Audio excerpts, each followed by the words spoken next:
Assalamualaikum warahmatullahi wabarakatuh. Salam kompak, salam bina remaja. Kembali lagi dalam ngopi bareng pemuda inspiratif.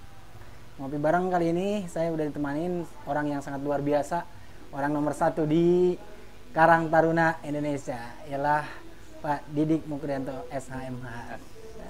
Siap. Iya. Every endeavor I wanna remember.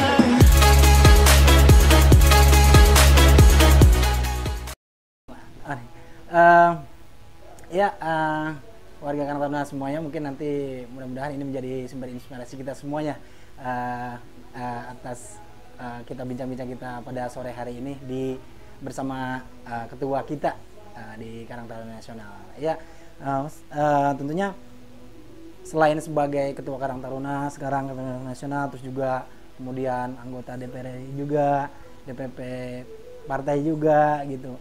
Nah, kira-kira bisa seperti sekarang ini, apakah berjalannya begitu dari kecil itu mulus-mulus saja atau seperti apa gitu? Ya, terima kasih ini sahabat-sahabat saya, ini Karang Taruna Kreatif Bina Taruna dari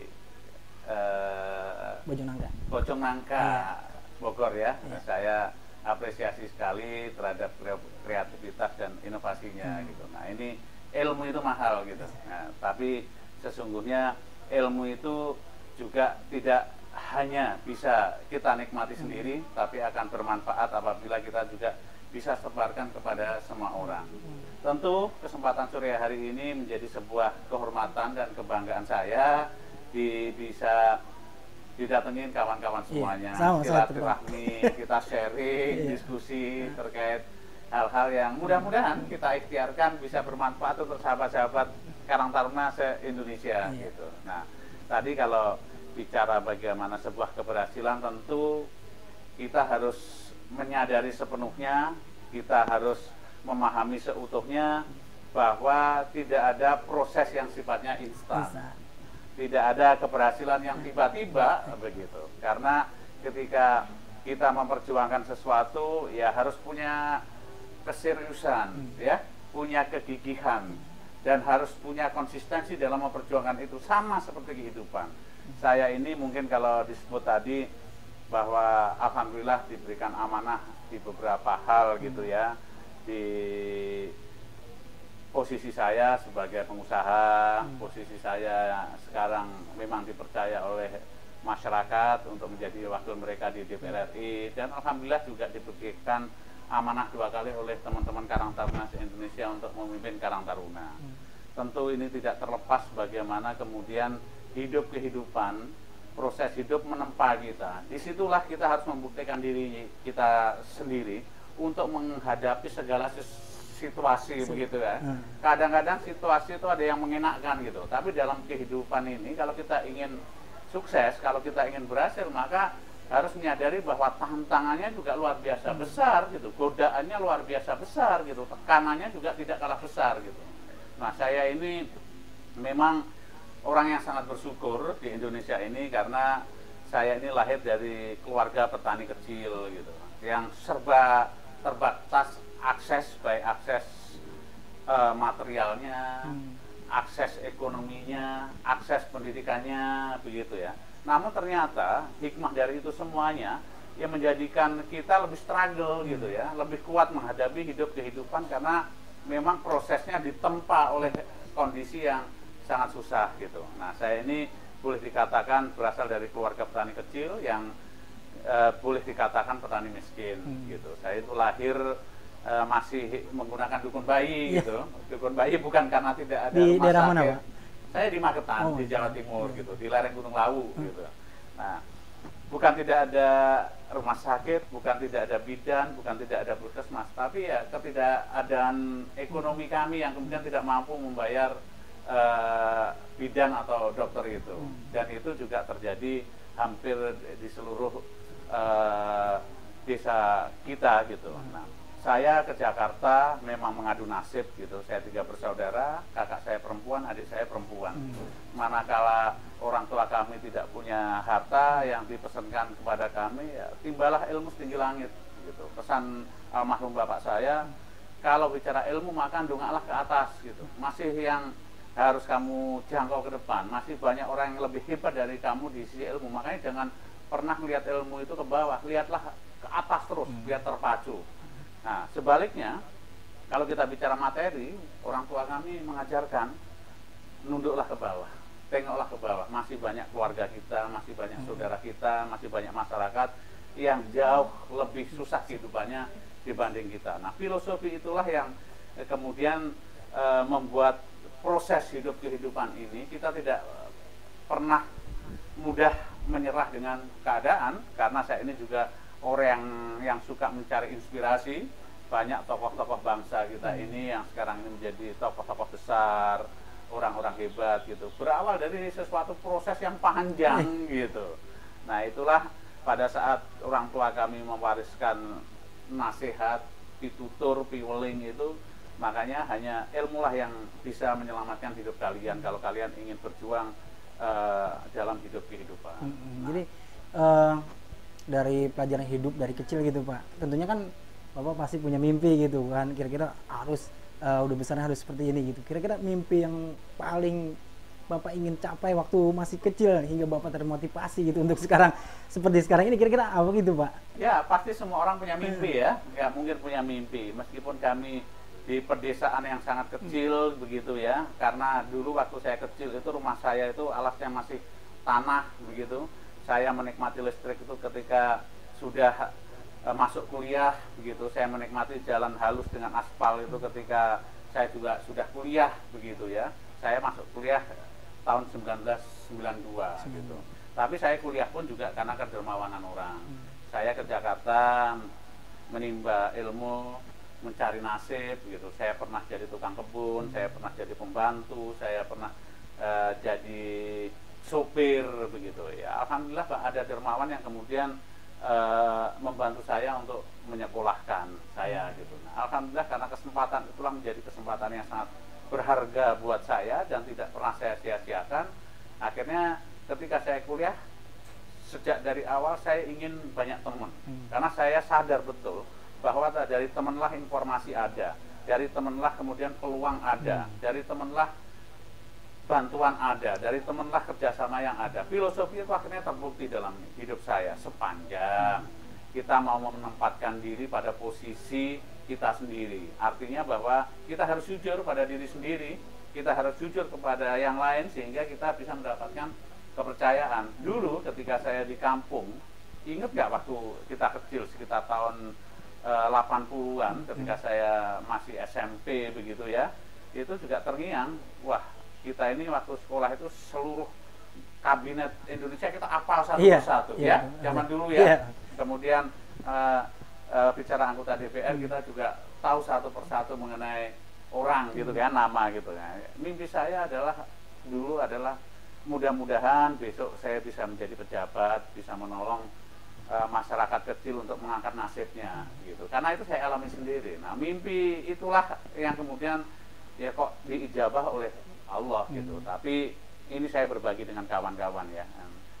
Bersyukur bagi kawan-kawan yang orang tuanya masih lengkap begitu ya. Rasanya ditinggal orang tua yang sudah membesarkan kita, rasanya orang tua yang menghabiskan energi dan segala-galanya untuk kita. Ketika saya ditinggal ayah saya, itu tidak ada yang paling sedih dalam hidup saya kecuali itu. Kenapa?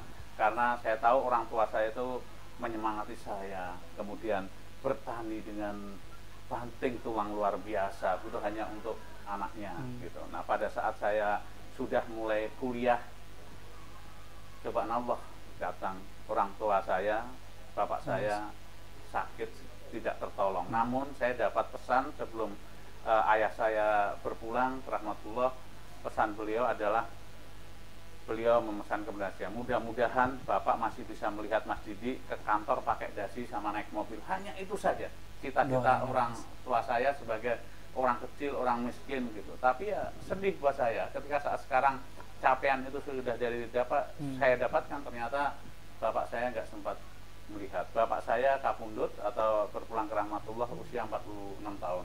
Saya tahu sakit beliau karena memang membanting tulang untuk anaknya.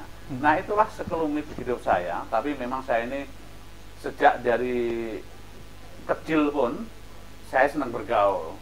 Ruang dan wadah tempat saya bergaul pertama kali dengan kawan-kawan di Karang Taruna gitu. Mulai dari zaman saya di lingkungan saya di RT, RW, kelurahan gitu atau desa tempat saya, kecamatan, kabupaten, saya terus membangun sinergi dengan kawan-kawan gitu. Jadi kalau bilang bahwa Karang Taruna ini adalah melahirkan pemimpin berwatak sosial, sesungguhnya dari zaman dulu kita sudah tidak asing lagi dengan jiwa sosial dan watak sosial kita. Kesetiakawanan menjadi penting, solidaritas sosial menjadi penting. Itu tidak bohong, membuktikan dalam hidup saya. Nah, akhirnya meskipun sekarang ini saya bisa mendapatkan amanah sebagai wakil rakyat atau anggota DPR RI, kebetulan saya juga tidak berangkat dari kampung halaman saya. Saya berangkat dari dapil yang lain, Bojonegoro, Tuban. Ya, lagi-lagi tidak mungkin orang terpilih menjadi DPR kalau temannya tidak banyak. Iya. Tidak mungkin terpilih jadi DPR kalau tidak mampu membangun sinergi atau komunikasi dengan masyarakat di sana. Nah, itulah karena memang dari kecil saya selalu belajar bagaimana berteman. Meskipun masuk lingkungan baru, saya ingin mencoba beradaptasi yang baik, menghasilkan sesuatu karya yang baik, dilandasi oleh itikat dan niat baik kita. Namun perlu saya ingatkan kawan-kawan, sebelum meniti karir politik, saya mulai dari SMP, SMA, sampai mahasiswa pun saya selalu bergelut di dalam dunia aktivis, begitu ya. Organisasi lah. Betul, organisasi, karena itulah wadah saya untuk membangun perkawanan, membangun persahabatan, gitu. Nah, dari situlah kemudian membangun ekonomi juga saya mulai dari bawah, gitu ya, mulai berwirausaha seperti kawan-kawan yang lain. Usaha juga, Pak? Ya, sebelum politik saya harus memastikan bahwa dapur saya sudah aman. Iya sih. Logistik di rumah untuk kebutuhan rumah sudah aman. Karena saya menyadari sepenuhnya ketika saya ngambil jalur politik, ini bukan ruang buat saya untuk menumpuk uang, begitu. Ini lahan saya untuk melayani masyarakat. Ini lahan saya untuk membuat kebijakan yang baik, karena disitulah saya merasakan rakyat kecil kalau tidak ada yang memihak mereka secara langsung, implementasi kebijakannya akan sulit begini. Bagaimana mungkin orang bicara kemiskinan kalau orang tidak mengalami kemiskinan itu sendiri atau orang tidak pernah miskin? Bagaimana mungkin utuh orang bicara kemiskinan kalau mereka tidak tahu hakikat tentang kemiskinannya sesungguhnya dan apa yang harus dilakukan? Bagaimana mungkin orang bicara kemiskinan kalau mereka tidak pernah berbuat untuk kemiskinan? Nah, saya ini lengkap, gitu, paket lengkap yang dimulai dari kecil. Susah gitu. juga, udah. Semuanya saya alami. Tapi itu syukur kan buat saya. Jadi Ternyata menempa saya untuk menjadi pribadi yang kuat, gitu, pribadi yang memang memahami utuh bagaimana perjuangan politik yang kemudian bahasanya untuk memperjuangkan kepentingan rakyat. Ya, sekarang ini saya diuji oleh Allah, gitu. Setelah saya jadi pengusaha yang dianggaplah cukup buat saya, gitu ya, untuk menghidupi keluarga, kemudian saya dituntun oleh Allah untuk menjadi DPR RI, bagian dari pengambilan kebijakan di negara ini. Nah, hakikatnya apa? Ketika saya sudah berhasil dituntun oleh Allah, diberikan jalan menjadi pengusaha sukses, kemudian diberikan rezeki yang lebih, maka saya dikembalikan lagi ke rakyat oleh Allah dengan menjadi anggota DPR. Tugasnya apa? Selain membuat kebijakan, saya juga harus berdekatan terus dengan rakyat, melihat, merasakan, dan bersama dengan hati dan pikiran mereka. Makanya ketika DPR saya senang turun ke bawah, karena di bawah itulah tempat saya belajar hidup kehidupan, begitu ya. Di sana saya melihat bagaimana masyarakat menikmati kehidupannya, bagaimana masyarakat juga memecahkan persoalannya. Belajar banyak saya di sana. Dan hikmah yang terbesar buat saya adalah sesungguhnya setelah saya sudah lama di kota, saya kemudian sudah menikmati seluruh jerih payah saya, Allah mengingatkan, Didik, gitu, dengan DPR ini kami harapkan kamu jangan lupa dari asal usulmu. Nah, saya kembali lagi ke rakyat, ke bawah. Nah, inilah hakikatnya. Kemudian juga meskipun saya ini sudah mendapatkan ruang dan kesempatan yang cukup secara ekonomi, tentu saya ingin menjaga hati dan pikiran saya. Apa yang saya lakukan? Saya punya komitmen konsistensi, karena yang membesarkan saya, membentuk moral dan karakter serta kepribadian saya ini adalah Karang Taruna. Maka sampai sekarang pun dan kapanpun saya tidak akan pernah putus dengan Karang Taruna. Nah, kenapa? Karena disinilah kita diuji oleh Allah, kita diberikan kelapangan ruang begitu ya untuk beribadah gitu. Namanya Karang Taruna kita kan mengurai persoalan sosial begitu ya. Ketika kita bicara sosial, ketika kita mampu memahami secara utuh perjuangan Karang Taruna itu, maka disinilah ladang ibadah kita gitu ya, investasi ibadah kita gitu. Bersyukurlah kita semuanya bisa bergabung dalam Karang Taruna dalam perspektif ibadah dan dalam perspektif jaringan networking. Kita punya jaringan se-Indonesia, punya kawan se-Indonesia. Disitulah aktualisasi diri kita untuk membangun sinergi, membangun komunikasi yang hasilnya akan kemana? Kalau kita mampu merajut dengan baik, maka itu semuanya akan mendatangkan peluang, akan mendatangkan potensi untuk membangun sebuah jejaring bisnis, untuk membangun jejaring ekonomi gitu. Nah inilah makanya jangan pernah menyerah dengan kehidupan, jangan pernah mudah patah semangat. Saya ingatkan kawan-kawan bahwa semuanya butuh investasi. Rubah mindset dan pola pikir kita bahwa semuanya harus berproses dari awal, dan proses itu semuanya grafiknya belum tentu juga mulus ke atas begitu ya. Kadang-kadang kita dibanting turun, kadang-kadang kita dinaikkan, kadang turun, itu biasa saja gitu.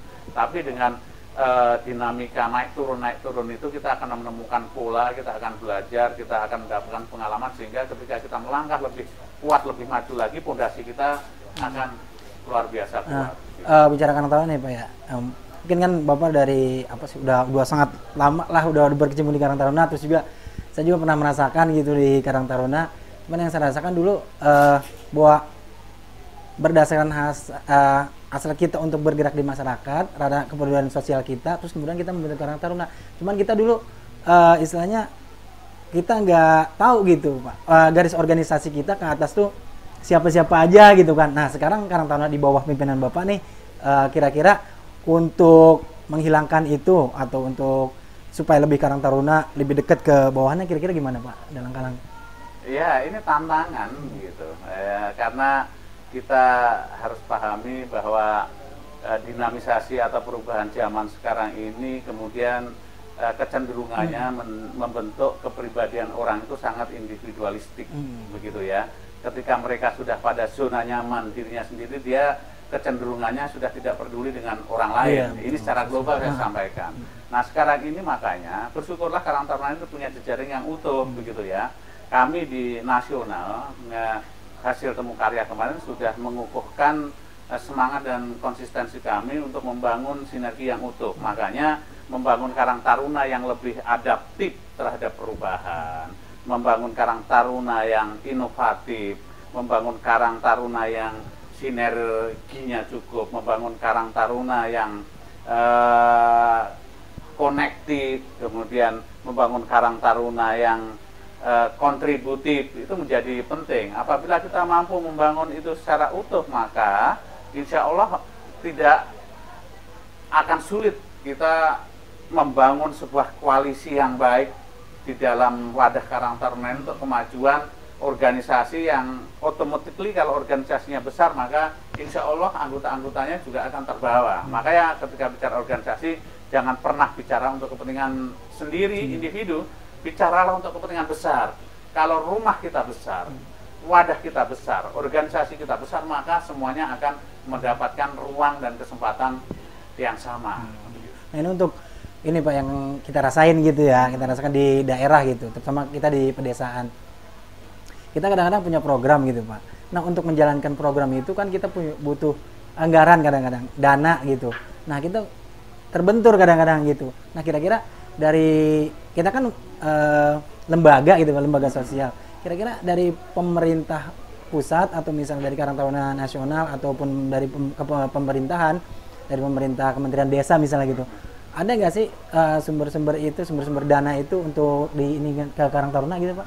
Ya, saya berpikir kita harus mulai membuka diri gitu ya, merubah mindset dan paradigma gitu. Kalau kita ini mengaku sebagai generasi muda gitu ya, padahal Karang Taruna ini isinya generasi muda semuanya, benar nggak? Benar. Nah itu harusnya kita menyadari bahwa ketika bicara kepemudaan, bicara generasi muda, ini selalu identik dengan perubahan, kan gitu kan?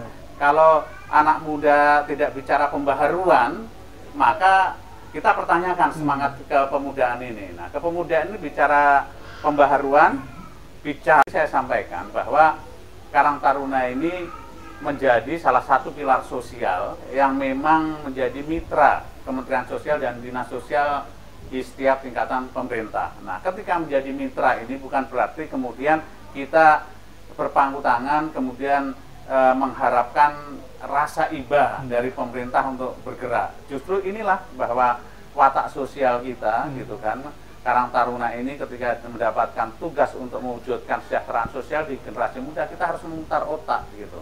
Jangan kemudian kita hanya berpersepsi kita meminta dana ataupun bantuan dari pemerintah. Kreatiflah dari sekarang. Bangun kemudian Kementerian Ekonomi, Kube, web atau Kementerian Ekonomi yang lain. Mulailah dari kecil begitu. Ketika kalian sudah mulai dari kecil, fondasinya kuat, maka terbuka peluang buat kalian semuanya untuk bermitra dengan siapapun. Bukan hanya pemerintah tapi juga dengan dunia usaha atau masyarakat yang lain. Ketika kalian mampu menciptakan inovasi, kreativitas, karya bakti, pengabdian, bahkan produk yang kemudian mendatangkan sebuah magnet center dan ini proven, terbukti jalan, maka saya meyakini termasuk pemerintah desa maupun lembaga usaha yang lain akan tertarik untuk bermitra dengan Karang Taruna. Mulailah dari kalian sendiri, jangan kemudian mengiba atau bahasa kasarnya meminta-minta kepada pihak lain dalam bentuk dana. Pembinaan, pendidikan latihan, penguatan kemandirian kalian setelah mandiri ini, maka kalian bisa bermetaforfosa dalam berbagai sinergi dengan kelompok usaha. Yang saya lakukan untuk mensejahterakan masyarakat secara menyeluruh nih ya Indonesia, khususnya di tingkat kepemudaan, Pak. Kira-kira apa yang akan digulirkan nih program? Ya, kembali gitu ya. Kalau kita ini mengaku sebagai generasi muda, maka kita harus selalu berpikir tentang kebaharuan. Kita berpikir tentang masa depan gitu. Nah, masa depan itu tidak boleh bergantung kepada orang lain. Masa depan harus kita sendiri yang menciptakan. Masa depan atau kebaharuan itu kita sendiri yang harus meng-create begitu.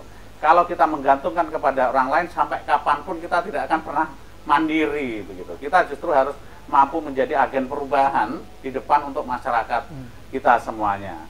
Nah, Karang Taruna Nasional memang melihat dinamika yang ada di kepemudaan kita, di masyarakat sekarang ini, kan kita melihat dan kita ingin selalu adaptif atau menyesuaikan dengan perubahan.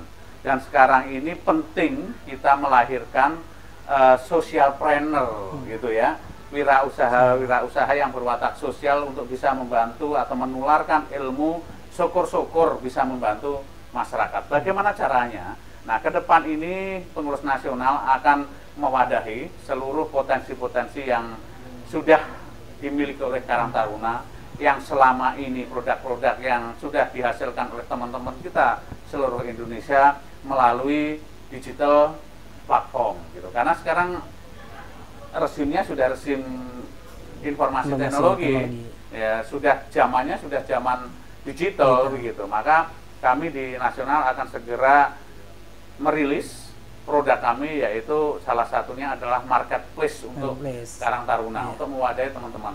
Itu berupa aplikasi ya, Pak ya? Ya, berupa aplikasi. Makanya selain itu setelah kemudian kita merilis digital aplikasi yang berbasis marketplace ini untuk mewadahi yang lain, kita akan perkuat kemudian sumber daya melalui pelatihan-pelatihan usaha, melalui pelatihan-pelatihan manajemen maupun kepemimpinan yang lain. Belum lagi kemudian kita juga ingin merilis sebuah entitas usaha yang kami rencanakan adalah membentuk koperasi Karang Taruna di tingkat nasional. Harapan kami nasional bisa menjadi induk koperasi Karang Taruna dari seluruh wilayah Indonesia. Nah, inilah harapan besar kita, salah satu penguatan untuk merespon Karang Taruna yang adaptif, inovatif, kreatif, konektif, dan kolaboratif, serta kontributif terhadap masyarakat. Nah, apakah ini sulit? Sulit kalau kita tidak jalankan, tapi akan menjadi mudah kalau kita mampu bersama-sama untuk membesarkan ini. Apa bentuknya, apa modelnya, monggo kita bicara, karena kawan-kawan Karang Taruna Teladan se-Indonesia ini sudah punya produk-produk dan sudah punya produk-produk yang diunggulkan, yang berbasis spesialis ataupun kekhasan di daerahnya masing-masing gitu. Nah, keberagaman inilah yang saya yakin kemudian akan mewarnai dan akan mampu menjadi produk yang sangat kompetitif dan berdaya saing dengan produk-produk lain dari luar negeri. Disinilah kalau kita mampu membangun kecintaan terhadap produk kita, mampu membangun semangat dan spirit dari kawan-kawan yang ingin berusaha, maka Indonesia tetap akan menjadi milik kita. Kalau akses informasi dan sosialisasi Karang Taruna Pusat ke daerah melalui apa tuh Pak? Ada? Ya pasti dunia seperti saya sampaikan bahwa ini eranya era digital gitu ya. Karena komunikasi itu yang paling fleksibel adalah komunikasi digital. Karena kenapa? Bahwa komunikasi via online atau digital ini tidak ada hambatan mengenai ruang dan waktu, borderless, semuanya bisa mengakses dengan mudah, dengan cepat, dengan murah begitu. Itu secara umumnya, sehingga kami ingin memastikan bahwa komunikasi melalui sosial media, melalui online ini menjadi barometer ataupun menjadi bagian dari penguatan konsolidasi kita ke bawah terkait dengan program dan konsolidasi yang lainnya. Namun secara organisasi tentu kita punya patron.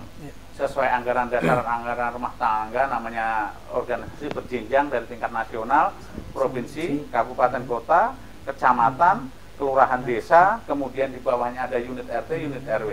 Nah, jenjang kepengurusan ini dengan semangat vertikalisasi yang dihasilkan oleh Temu Karya kemarin, kita berbagi peran, berbagi tugas mendistribusikan kewenangan melalui jenjang struktur yang ada sehingga memudahkan komunikasi kelembagaan ini bisa terjalin dengan baik. Kalau setiap struktur kelembagaan itu mampu menjalankan tugas dan kewajibannya sesuai yang diamanatkan anggaran dasar, maka konsolidasi akan berjalan dengan mudah secara struktural. Tapi kalau di Karang Taruna Nasional kira-kira ada database Karang Taruna seluruh Indonesia nggak sih Pak?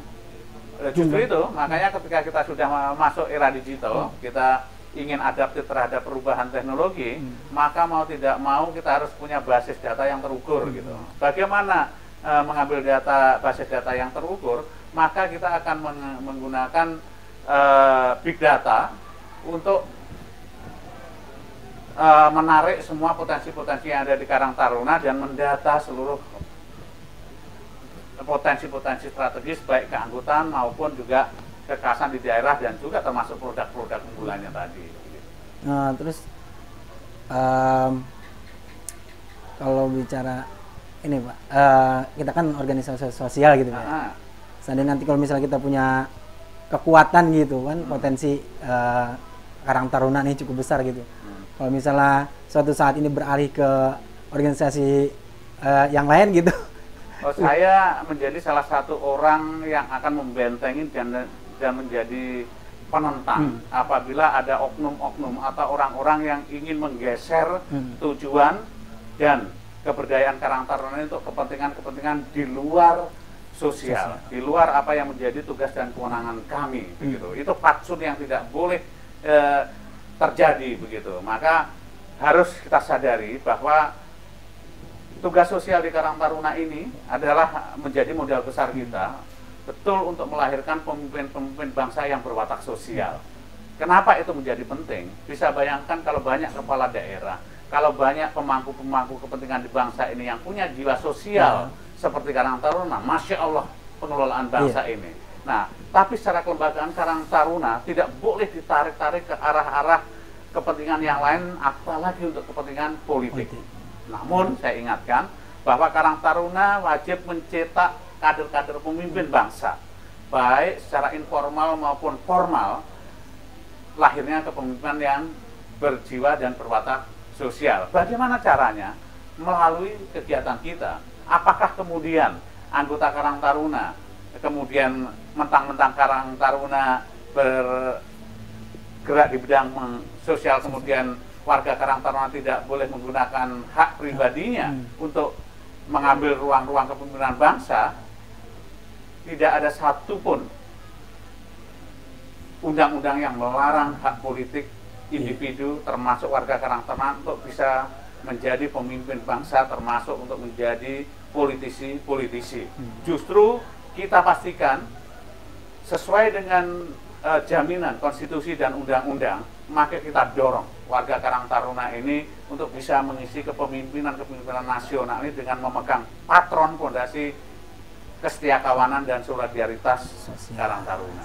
Nah, kalau bisa bayangkan kalau presidennya nanti berwatak sosial berasal dari Karang Taruna, kabinetnya berasal dari warga Karang Taruna yang sudah paham dengan watak sosial, DPR, DPRD-nya dan kepala daerahnya, kepala desanya, lurahnya, camatnya, semuanya berasal dari Karang Taruna yang sudah dididik mengenai bagaimana berjiwa sosial, berwatak sosial, maka tidak akan ada lagi perpecahan di bangsa ini. Tidak akan lagi perbedaan yang menajam di bangsa ini. Nah, sejauh pengetahuan Bapak nih, kira-kira sejauh mana gitu Karang Taruna telah melahirkan bibit-bibit pemimpin bangsa yang berwatak sosial dan kemudian peranannya gitu, kontribusinya terhadap pembangunan bangsa ini selama ini, Pak? Ya, memang growth atau pertumbuhan dari kader-kader Karang Taruna yang kemudian saya bilang sudah mampu mengisi kepemimpinan di struktur negara ini